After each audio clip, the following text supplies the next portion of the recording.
잘 지내지? 그런데 나는 잘 못 지내는 것 같아. 왜냐하면 요즘 일하면서 정말 괴로운 일이 있거든. 함께 책임을 나누면서 일하는 사람이 자신의 잘못으로 위기에 처하자 그 모든 화살을 나에게 돌리고 나의 단점을 계속 드러내면서 공개적으로 공격하고 있어. 난 이 사건이 그 사람만의 잘못이라고 생각하진 않아. 당연히 모두의 잘못이 섞여 있는 일이야.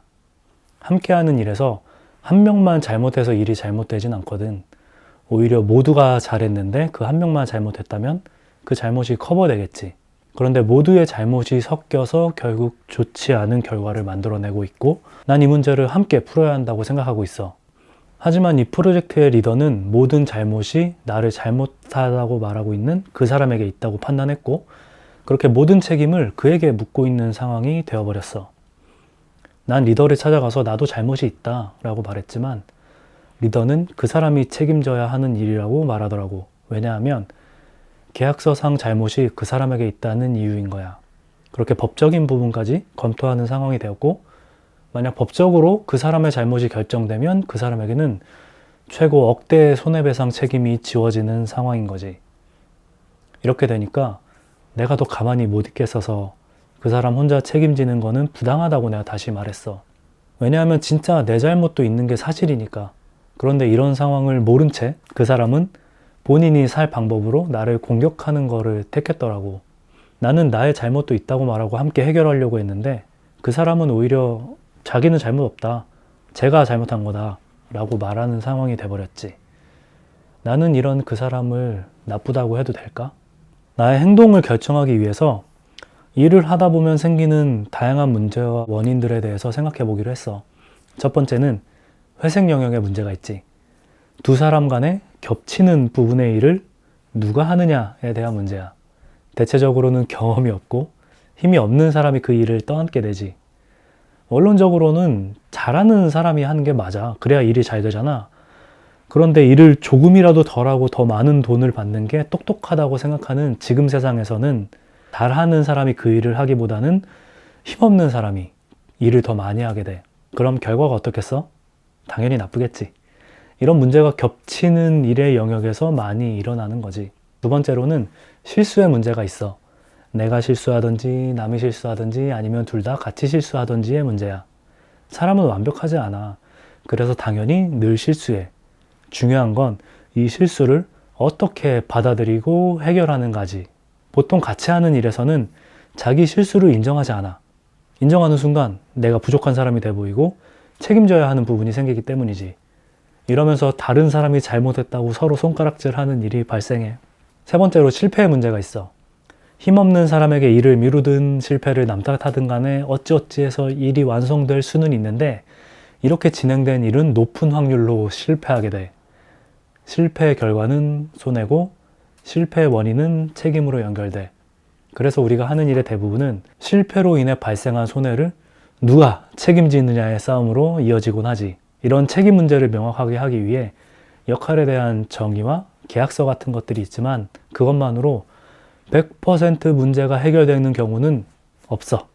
아무리 명확하게 하려고 해도 명확해지지 않는 게 일이고 관계이고 계약 내용도 해석에 따라서 얼마든지 달라질 수 있거든. 자, 다시 처음 이야기로 돌아와 보자. 그분은 회색 영역의 문제에 대해서 나를 탓하고 있어. 내가 회색 영역의 일을 해결하지 않았다고 말해. 실수 문제의 원인도 나에게 돌리고 있어. 제가 실수해서 본인이 제대로 일할 수 없었다고 말하고 있지. 실패는 아직 확정되진 않았지만 이 프로젝트가 실패가 된다면 또 나를 물고 늘어질 거야. 결국 제 탓이라고. 너무 괴로운 상황이지만 난 여기에서도 내가 지난 영상에서 말했던 나만 아는 이기적인 사람이 되고 싶지 않으니까 이빨 꽉 깨물고 상대방을 이해, 공감, 눈치해 볼게. 그 사람이 자기의 생존을 위한 선택을 했다라는 관점에서는 그 사람의 행동이 어느 정도 이해되는 행동은 맞아. 그는 아마도 이렇게 생각했을 것 같아. 왜 이 책임을 나 혼자 져야 되지? 쟤도 잘못했잖아. 내가 독박 쓰면 안 되니까 저 사람의 잘못도 물고 늘어져야 되겠다. 그는 자신을 지키려고 나를 나쁘게 만든 거야. 내가 나쁜 사람이어야지. 그래야 자신의 행동이 정당해지거든. 상대가 나쁜 거니까 스스로 죄책감을 느끼지 않게 되는 건 덤이고 본인이 크게 망할지도 모르는 절체절명의 순간이라는 것을 생각해 봤을 때는 충분히 이해되는 선택이긴 해. 그리고 그의 행동도 나의 잘못에 근거했고, 그래서 그의 행동은 어쩌면 당연하게 이해할 수 있어. 이게 머리로는 이해되지만 이게 내 마음이 영 개운치가 않네. 정말 그럴 수밖에 없는 일이었을까? 그래서 거꾸로 한번 확대해서 상상해 보기로 했어. 세상 모두가 이렇게 자기만 지키기 위해서 남 탓하는 이기적인 방법으로 산다고 한번 상상을 해보자. 우린 과연 그런 세상에서 살고 싶을까? 난 아니야. 난 아니니까 다른 관점으로 살아보고 싶어. 우리 주위에 아주 가끔 이상하게 행동하는 사람들이 있어. 뭐냐면은 남을 이해하니까 남을 나쁘게 만들면서 자기 자신을 지키는 이런 행동을 끔찍히 싫어하고 못하는 사람들이 있어. 상대의 상황을 이해하니까 차라리 자기가 나쁜 사람이 되고 마는 사람들 말이야. 굉장히 이상한 행동으로 보일 수 있다고 생각해. 조금만 우기면 이런 문제들을 다 다른 사람 잘못으로 만들 수 있는데 그걸 안 하고 자기가 굳이 나쁜 사람이 되려고 하거든. 최악의 경우에는 진짜 그 사람의 잘못이 아닌데도 그 사람의 잘못으로 결정되기도 해. 남을 이해하려는 사람들이 그러는 이유는 상대방의 상황을 알고 함께 짐을 지고 싶기 때문이라고 나는 이해하고 있어. 나도 그렇게 상대를 이해하고 싶은 사람 중에 하나고, 남을 나쁘다고 말하는 사람들은 그 사람이 나쁜 마음을 가져서 그런 게 아니라 그가 처한 상황이 그럴 수밖에 없다고 이해하려고 하는 거야. 모든 사람은 각자 자기의 어려움 속에서 살고 있잖아. 지금 내가 힘들듯이 이 영상을 보는 친구들이 나름의 이유로 힘들듯이 말이야. 이게 내가 만들고 싶은 관계인 것 같아.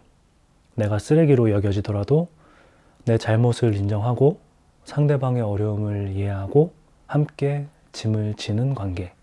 이렇게 생각해보니 나는 별로 괴로울 필요가 없다는 것을 알았어. 원인은 내가 제공했고 내 의도에 따라서 진행된 결과인 것 같기도 해. 상대방은 어쩔지 모르겠지만 그렇게 우리는 함께 짐을 지고 있다고 생각해. 그 사람이 나를 공격하는 것은 안타까운 일이지만 나는 그와 함께 짐을 지고 있다. 이것이 내가 의도한 게 맞다. 그리고 이런 마음만 가지는 게 다가 아니고 실제로 그가 남은 일을 잘 해낼 수 있게 내가 도와줘야 해. 그리고 그렇게 하고 있고, 이렇게 함께 짐을 지는 또 다른 이유는 이 프로젝트에 참여하는 모두가 괜찮아지기 위해서는 이 프로젝트가 성공해야 되거든. 그 목적을 위해서도 함께 짐을 져야 해. 이제 정리해보자. 아이러니하게도 사람들은 자신은 이기적으로 살면서 타인은 이타적으로 살길 바란다. 다시 말하면 나는 타인을 이해, 공감, 눈치하기 싫어하면서 타인은 나를 이해, 공감, 눈치해 주길 바라지. 이런 걸 우리는 이기적이다 라고 말해. 내가 생각하는 해결 방법은 내가 먼저 하는 거야. 남은 내가 못 바꿔. 내가 먼저 이해, 공감, 눈치하는 거지. 그런데 만약에 말이야, 내가 포기한다면 상대가 이기적이라고 해서 나도 이기적이 된다면 세상은 그렇게 한 명 한 명 더 나빠지는 거라고 생각해. 그래서 난 내가 먼저 이해, 공감, 눈치할 거야. 그리고 무엇보다 내가 믿는 예수님이 말씀하셨거든. 하나님을 사랑하고 이웃을 사랑하고 나보다 남을 좋게 여기라고 말이야. 또 보자.